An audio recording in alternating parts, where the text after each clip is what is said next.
believe he was in the 80th Airborne, 82nd. Sorry, I apologize. That was something that he needed. Coming out of where he grew up, he needed a little structure, and so he thanks the Army for kind of everything that he has in life right now. It taught him everything he needed to know about being disciplined and all that stuff. So he passed that down to me. So to me, Veterans Day means a lot. It's a special thing. My dad still talks about it all the time. He talks about the great memories he has and all the friends he has. So it's very, very special to me. I think it's a very special day. It's a special day. Everything you guys sacrificed for us, what we do out here fails in comparison to everything that you guys sacrificed, being away from your families, putting your lives on the line, and we're just so thankful for you guys, and from the bottom of our heart, just really thank you guys for your service, and this day is a special day for you guys and for everybody to remember what's important. So I just want to say thanks, and thanks for having us out here today. So we're gonna we are going to dive into some really special memories that you guys have. In specific, winning the World Series back in 2020. Both of you guys played integral parts of just that team, that championship. So we'll start with you, Max. First, take us back to being in 2020. You just told me how close that team was and how special of a bond you guys had. Take me back to those moments playing in that series and ultimately winning that series. Yeah, 2020 was a interesting year. Obviously, we all know what happened with COVID and everything. So it was very different. We didn't have, there was no fans in the stadium, which is really hard for us with this place being so special. Other opposing players talk about it all the time how this is one of the coolest places to play in all of baseball, and the majority of that is because the fans, just what makes this place special. So we didn't have that in 2020, and that made it difficult for us, but we still went out there. We had a great team. We had a lot of fun. We were very close. We had, the majority of that team had been together for 5, 6, 7 years going into that season, and being able to finally bring home a championship to LA was really special, and it was really cool to have our banner up there with the other championships that are here. But we still do have one more we need to bring, and we need to do this one in front of fans. Before I get to you, Austin, Max, in Game 5, you hit a moonshot. So tell us about what it's like hitting a home run that is so crucial in the World Series, and where does that one rank for you? Because, obviously you have a lot of home runs in some pretty amazing places, but where does that one rank for you? To me, that one ranks second. My other home run in the World Series ranks first for me. That one was here in front of fans, so I really enjoyed that one. But there's no other feeling like hitting a home run in the World Series. It's the biggest stage in all of baseball. It's the entire reason that you're playing this game is to get to the World Series, and to do something special like that on that stage, you're kind of floating around the bases. You don't feel anything. It's the best feeling you can have besides winning that final out. But it's something that I hope I get to do a lot more of, and it really is special. That's definitely a top on the list. I'd have to guess that. But Austin, Max said something really special about that final out. You received it, took the ball. Tell us first, just take us to that moment of catching that out from Julio Urias, and then what you have now done with that ball. Everybody wants to know where that ball is. Julio was pitching so great. It was a tight game. I remember I told Muncy on the bench, so we can score one more run. I think we can win this game. I thought he was cruising. We got Adames up there, and he just threw 3 fastballs and struck him out. And my first instinct was that ball's special. I was pretty aware of it. You see all the time. You watch World Series, people catch the ball first, they put it in their pocket, and just how special that ball was. Not having a World Series here, we played in the 17 World Series, the 18 World Series, and we had so many heartbreaks. And to finally get over that hump, man, it was so special, especially with that group of guys. I think I think that ball signified, just all the hard work and all the pain for everybody in Los Angeles, right? I think everybody, you guys fight with us every game. So, it was an awesome year. It was different. It was, no fans. Obviously, it was in a different ballpark, but that team was special, and a lot of those guys will be my brothers forever. So, we're looking to do it again. Obviously, we know we like those games. Those games are fun for us, and we're going to bring another one home. So is it a secret? Where is the ball?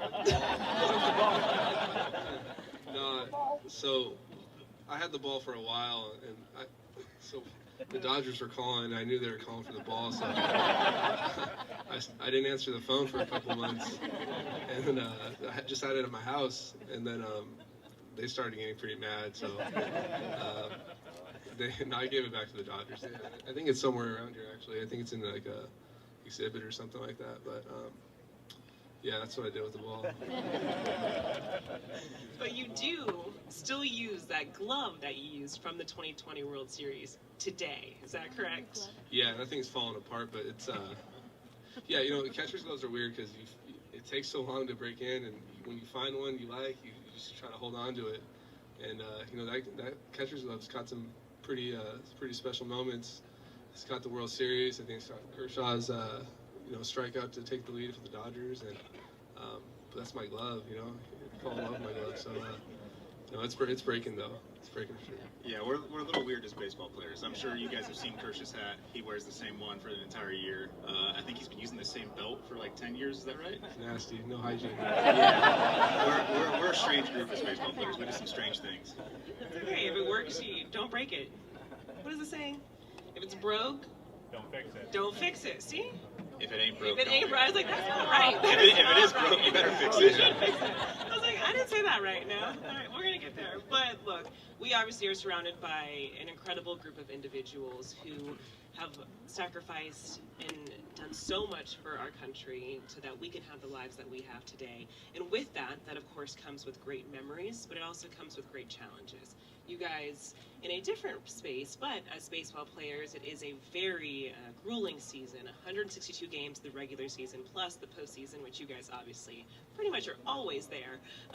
Just tell us, we'll start with you, Max, first, some of the challenges that you have endured just as a baseball player, but then also some of the greatest memories that you've had as a baseball player. Yeah, the season's grueling. It's a lot of games, including spring training. It's 9 months. For the majority of that time, you're away from your family, and it gives you a real sense for when you're home. Kind of understand, there are tougher things out there, so that's why we're so thankful for everything that you guys do. We think we just think what you guys do are very special. But for us, being away from our family for that part of the time when we're on the road, when we get back, when we're at home, if we have a tough game, you come home and your family just wants to see you smile, and maybe you made the last out of a game, made an error, you didn't do something very well. It's tough to go home and smile for your family sometimes, but at the same time, there's nothing more special than when you do something good, or even if you did do something bad and you come home and your family's there smiling at you, waiting for you. To me, that's the most special thing ever. How about you, Austin? I forgot what the question was, but it's no, but like what we do is like Max said, it fails in comparison to what you guys do. And what we go through during the season is it's a different battle, but we're away from our families a little bit. I had a 1-year-old baby boy, and not always being there for him and my wife. It's hard when they're sick and stuff like that. It's just, but everybody goes through stuff like that. Especially you guys being away from your families for so long, and it's kind of hard for us to come up here and say what's grueling about a baseball season. But mentally and a season's different. It's how many times you get punched in the face. And it's repeated over and over again. And you have to get back up. So, but being home and seeing your family, like Max said, it's you get a good perspective on what's important, and coming home to see your kid and your wife happy, and trying to separate the game and just be at home and be in the moment with them is kind of it's a special skill. Earlier, we had spoken about a little bit about mental health and just the importance of that. Is there a way that you guys kind of lean into to allows you to reset when some of those days when you are away from your family, when they're challenging? Is there anything that you go to specifically that just allows you to kind of take a deep breath and be back in the moment to reset for things? I think half of our training is just learning how to forget what happened in that game, whether it was good or bad. For me, at the end of a game, whether I played good, played bad, indifferent, I think about the game until my jersey comes off. So if I have a good or a bad game, I go sit in my locker, might look at my phone, but I keep my jersey on, and then as soon as I take my jersey off and I go shower and get dressed, I forget about the game. The game's over. That day is done. It's time to move on. It's time to go home, be a dad, be a good husband, and show up the next day ready to help the team win. So for me, it's always just as soon as the jersey comes off, that's, when the jersey's on, I think about baseball. I focus on baseball. When the jersey comes off, it's time to focus on my life. And so it's to me, that's always how I've separated it. Obviously, when I'm at home, I do my homework. I'm looking at pictures and that kind of stuff, but I'm not dwelling on what happened on today's game. How about you, Austin? Everybody's got their own, ways of dealing with, failure and success. I think going home and, being with your family it's a good, reset, good perspective like that. I think it's, like I said, the season's hard, man. It's long. It's like I said, you failing on the big stage in front of a lot of people isn't for everybody. I think you got to find ways to cope with it and ways to, turn the page and figure out what's important and how to help the team on the, next play, next day, and everything like that. So, I think it's, everybody's got their own little way to dealing with the season, and as a professional athlete, as you've been doing it for a while, you kind of figure it out. You guys have the coolest job in the sense of you get to play here in Los Angeles. This is Hollywood. There are stars left and right. Is there anyone that you guys have come in contact with or met through baseball? Whether it could be a teammate, it could be someone famous, it could be anyone. Who is the most memorable person you have met as a Dodger? It's a tough one.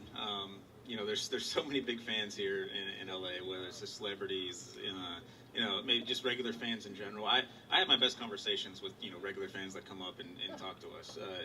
They're incredible how much they love us. But to me, and we got to wear his patch this year for two guys, but Vin and Tommy, to me, those are two of the most special guys that have ever come out. I grew up in Texas. I wasn't a Dodger fan. I didn't know much about the Dodgers, but I always know who Tommy and Vin were. Anyone that's a baseball fan knows who those two guys are. And so when I finally came here and I started having some success, and those two guys are coming up and talk about being starstruck, man. That was pretty special. Yeah, I grew up in Southern California, Riverside, not too far away, and so I'm very aware of what the Dodgers means to Southern California and how dedicated this fan base is. And because I was a fan, right? I grew up listening to Vin Scully, in my living room every night, and just kind of listening to him. So having a relationship with him, and obviously Tommy Lasorda was very special before they passed, and like what Max was saying. But I was very, very fortunate to get to know those guys and have a little bit of relationship with them while we had. But I think taking on a little side thing, kind of like one of the more famous people, we had Denzel Washington come in here this season, and I was pretty starstruck on that one. It's like, man, that's training day right there. And, but he talked the same way. He kind of commanded the room. He did his thing, and I was like, dang, he's good. That one was pretty cool. We were able to get a Dodger hat on him. He's a lifelong Yankee fan, but we got a Dodger jersey and a Dodger hat on him somehow. It didn't last very long, but we had it on there for him. There is photo evidence of that, I'm pretty sure. So I believe so, yes. We'll have him forever. I also really believe, so this year with PitchCom, you can choose who the voice of it is, and my theory is that Denzel Washington could be an awesome PitchCom voice. Yeah, he's got a soothing voice, huh?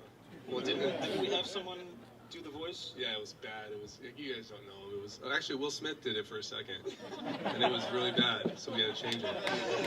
It was Smitty, yeah. But didn't we have Bateman do it? Was it him? Yeah. I don't know. I almost forgot. Yeah, but I just feel like if we could get someone to be a very calming but powerful voice, that could be awesome. Yeah, hey, calm down. It's gonna be all right. In theory, that sounds nice, but it gets so loud. You need a loud, booming voice in your ear. Yeah. The position players wear the pitch comms as well, and when the stadium starts getting loud, you can't hear what pitch is coming. So that's why you see everyone holding their glove up to their head like this, and So sometimes people will mess with when the game gets out of hand. They'll turn the volume all the way up to 30 or all the way up. And you hear Lex over there, oh man, it's pretty good actually. Yes, you can have fun with those things. They've kind of revolutionized baseball a little bit. I love it. Well, before we get into all of your guys' questions this afternoon, I've got one more. You guys just mentioned two incredibly iconic names when it comes to the Dodgers organization. So just what does it mean to the both of you? I know, Austin, you grew up in Southern California, so it might mean a little bit something different, but what does it mean to you guys personally when you are here in this iconic stadium, this historical stadium, but you're putting on your home whites with this red number on it with Dodgers across your chest? What does that mean to you? Well, as I said, I grew up in Texas, but I was a huge fan of baseball with my dad. We always talked baseball, and to us there was always three iconic organizations in baseball. You had the Yankees, obviously, the Cubs, even though they never really won, they're kind of an iconic organization, and the Dodgers. So for me, to be able to come here and play for this organization with how special it is and how iconic it is, and now that I've been here for several years, learning exactly the culture of it and how much it means to fans, especially here in LA. But everywhere we travel, it's packed out with Dodger fans. This organization, I think, means more than any other organization to its fans, and to get to come here every single day, play at this stadium, play on this field out here. This is the coolest stadium in baseball. It's special. As I was saying earlier, opposing players talk about it all the time. They love coming here. Whether it's just the stadium itself, the atmosphere. I mean, it's Hollywood. We get the lights flashing on the doubles. We have the big speak. We have the best speakers in all of baseball, and that creates a huge atmosphere. And then we have you guys, and this place is special. And I definitely don't take it for granted that I get to put this uniform on, because I think it's one of the best looking ones in baseball. Like I said, growing up a Dodger fan, I remember coming to games here. I kind of fell ball just in the second pavilion over there with Jeff Kent. So, I got memories here. Playing baseball for the Dodgers is a dream come true, really. Growing up watching them, my family was always Los Angeles teams, Lakers, Dodgers, and be able to put this jersey on and play, in front of my family and relatively close, and getting a chance to play in a World Series so many times and the playoffs. So those are the games you want to play in, and like I said, those games that we like to play in. So it's we get that opportunity every year. So I think that is special, and that should be taken for granted for too. And I know the fans are always behind us, and trying to accomplish our goal with us. I talked about the home whites being special, but question for you guys: how do you feel about the blue uniforms that we wear? We have some thumbs ups over lots of thumbs down. Okay, we got a few in between. What if we had the blue uniforms with white pants? Okay, yeah, we've been trying to work on that, but I don't know if that one's gonna go. I don't think we're a fan of the blue pants either. So it's not the best look, but we do like the blue tops. Maybe we can mix those in with white pants. Who knows? I think that'd be a good look. But I was curious what y'all think about that. So we will make sure that information is passed on to the right people. Yeah, that might stick more than the players saying yes. The winning record hasn't been the best in them either. Thank you. I've made sure to point that out every time we wear them. I do know Julio likes wearing the blue uniforms, right? Julio gets what he wants. Well, I always said black pants to match the black rim of the hat this year. No, white or gray pants. I don't like the colored pants. To me, that's not baseball. It's gonna be white or gray pants. I don't think Kirsch likes it. I think Bueller does. No, Bueller hates the blue pants. He does. No, that's right. Somehow he got stuck wearing them every time. Nobody else wants to pitch that day. Yeah. Well, thank you for all of the advice on the uniforms. It has definitely been taken down. We will make sure that it is heard by the right people. But it is now time for you guys to ask some questions if you have them. There is a microphone somewhere that should be going around. Oh, here we go. Over here. We've got two. Please make sure you guys say your names. We want to know who you are. And if you have served, we'd love to hear where you've served. Hi. Ooh. My name is Marco Velarde, Gunnery Sergeant, United States Marine Corps. Austin, just questions for you, just because we're a Mexican family. We are from LA. Both of my parents are Mexican.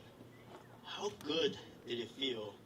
Or I just want you to kind of explain to us the feeling to have a Mexican pitcher close out the World Series with you. Growing up in Riverside and being around the Mexican community, how did that feel for you? Yeah, my grandparents are from Guadalajara, and they're, obviously they are. I grew up in the Mexican traditions, and it was awesome. Julio's my guy too, man. I love Julio. Just the way he pitches, his demeanor. He's a great teammate. Yeah, he just has stones really. He doesn't care. He doesn't really care the moment. Doesn't get too big. But I know what the Dodgers mean to the Mexican community in LA, and so it's special, man. And just bringing a World Series home and to be able to do it with Julio right there, that was awesome. Thank you for your service. That one right here with the microphone. Go ahead. Austin, can I get your jersey? Yeah, go ahead, take it. Sorry, Juan. Right here. Hi, my name's Carlos Hernandez, a former United States Coast Guardsman. It's not really a question. I just want to say thank you guys for bringing it home in 2020. That was something that meant a lot to me. My grandpa was a Coast Guard veteran during World War II and a lifelong Dodger fan. So that just meant a lot to see you guys win. I was holding his picture in my hand.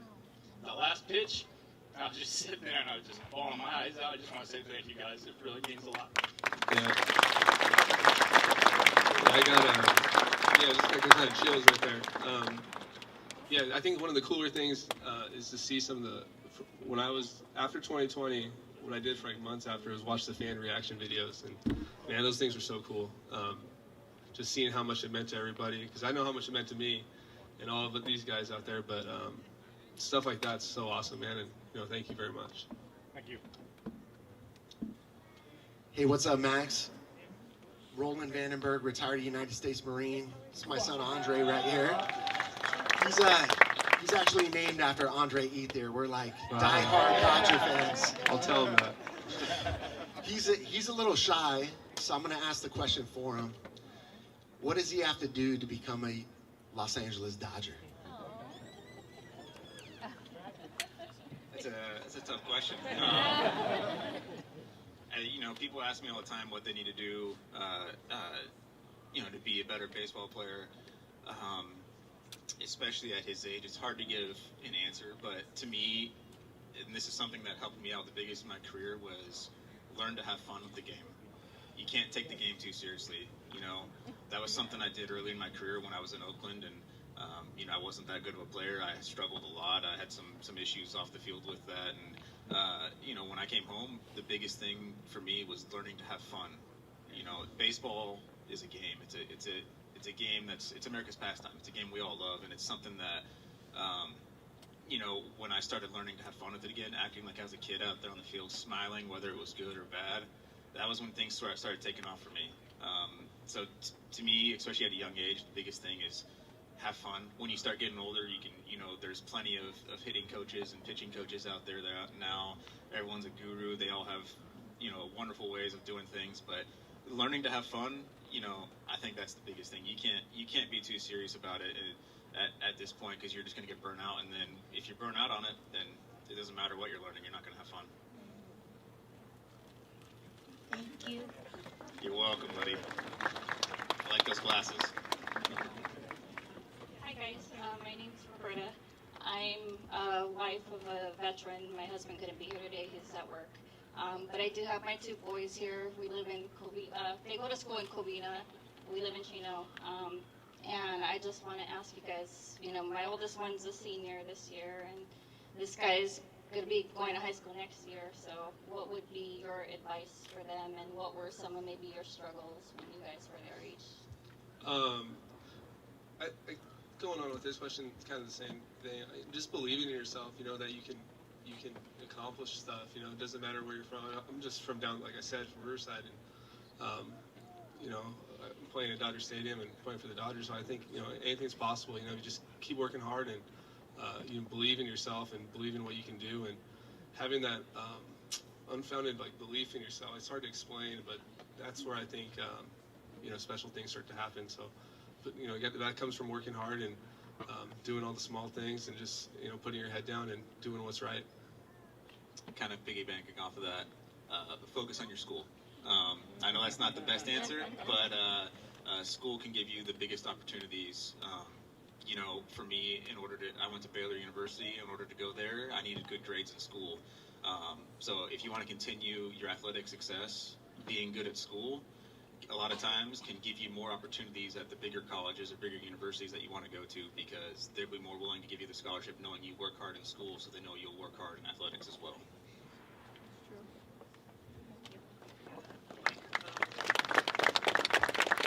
Right there. There it is. Hi, yes. Malcolm Harvey, retired U.S. Navy. And this question, question is for Max. Max, I love your game because you cherish every at bat, and it's obvious because you walk so much, right? I love that about you. It's the consistency that veterans and active duty military, that's what we utilize every day to stay on purpose, right?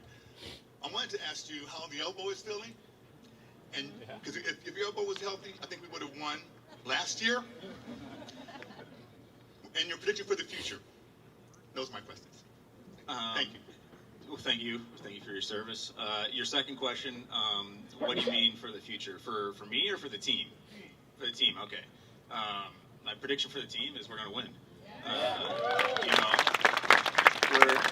We've been in the playoffs the last 10 years in a row, right? Is it 10 years, 8 years, 9 years? I don't know. Long time. We're going to keep being in the playoffs. The problem with being the Dodgers is everyone wants to beat us. Everyone wants to beat us more than anyone else, and that's definitely shown over the past. We get everyone's best, whether it's the regular season, post. We're always getting everyone's best. We have this thing called the Dodger effect on our scouting reports. So when pitchers come into Dodger Stadium and they face us, our scouting report might say their fastball is 90 to 93 miles an hour. Every single time they're throwing 95 miles an hour. So we call it the Dodger effect. Everyone throws harder against us. Everyone hits their spots against us. They don't miss. That's just, it's kind of the unfortunate truth of it. But yeah, my prediction for the future is we're going to win. I have no doubt about that. As for my elbow, it feels very healthy right now. That's something that I've been focusing on. If it started feeling really good about halfway through the year, and I think my play reflected that. But it's feeling good, and it's definitely going to be ready for next year. My name's John. This is a follow-up for Max. Speaking of the elbow, you got off to a slow start at the beginning of the year, presumably because of the elbow. How much did that test your mental resilience and approach? That's every day was a grind to show up.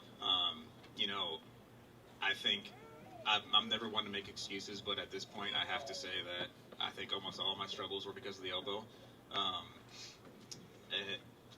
I was trying to do stuff and my body wasn't allowing it to do what it needed to do. And so when you're showing up every day trying to get your swing to move in a certain way, and your body literally doesn't let it do that, it becomes hard, and you start wondering, can I get my swing back to where it was before? You never know if it's going to come back. So that's every day was a grind to show up, but that's where I think my teammates, this team we had this year was very special, and every day my teammates picked me up, and I had guys every day telling me, hey, we know you're going to get back. We know you're going to get back to where you are. We know what kind of player you are, and when you have an entire team doing that, it becomes easier and easier, and eventually, you stop worrying about yourself, and all you care about is what can I do to help the team win, and that was all I focused on, was trying to do as many little things as possible to help the team win. We've got the microphone right over here. Go ahead. Hi, my name's Staff Sergeant Chris Gonzalez, United States Marine Corps, retired. We talked about veterans and how much they mean to us and our families, but for you guys getting to this level, who were your biggest influences? I think my dad. He just instills in me that you could achieve what you want if you work hard and everything like that.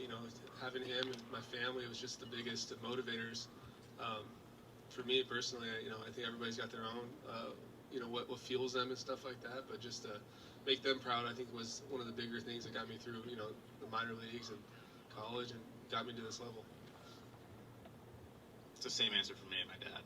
He taught me everything I know, and whether it was about baseball or life, I wouldn't be the person I am today without my dad. So I thank him for everything. Well, you all, there is still so much to be done with your day. Batting practice is still to come, so that's our final question from you all. So we thank you guys so much. First, we thank Max as well as Austin for being here with us today.